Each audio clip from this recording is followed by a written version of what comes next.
Turning now to our winter checklist. Last hour, we showed you some quick and easy ideas to keep your home warm without spending a fortune this winter. But keep in mind, safety is also a huge concern, especially when it comes to the threat of carbon monoxide. And this morning, we want to know about the safety measures in place in your home. What type of detectors do you have in place?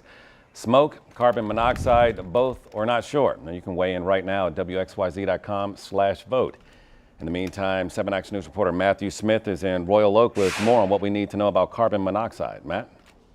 Every time we see somebody say not sure or one or the other, it is a little scary, right? This is a safety issue. Just yesterday we heard about how a smoke alarm saved a family's life, but carbon monoxide detectors, they save a lot of lives as well. And a lot of people don't realize it's a silent killer. That's why it's so important to make sure we have one inside the home.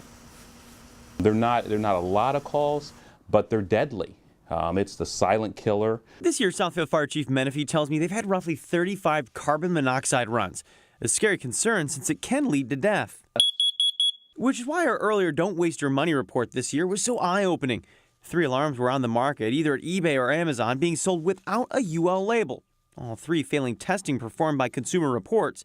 Now, if yours doesn't have that label, it may not meet safety standards and it has to be changed.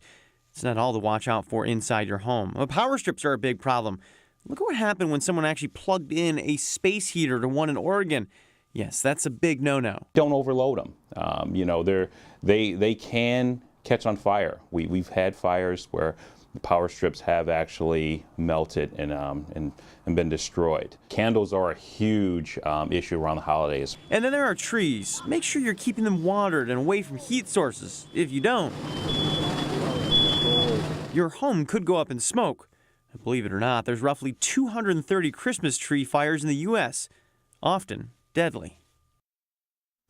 When it comes to electricity, anything that you have, whether it's a power cord extender or it's actually a power strip, it should always have that UL label. That's very, very important. Make sure that they're not frayed as well. But one of the big things is I didn't realize you can't plug a space heater into those power strips. You should always plug that directly into the wall. I found out in the course of doing this story that that was a no-no, and I've been doing it for years, and I've even talked about starting fires inside of homes on accident for years. So definitely something to check out inside your home. It's so easy to just kind of carefree do these things willy-nilly this time of year. Make sure you're doing everything properly. We're going to have a checklist over at WXYZ.com a little bit later after our show as well. Make sure you're doing everything nice and safe inside your home. Keep your family safe as the temperatures drop down.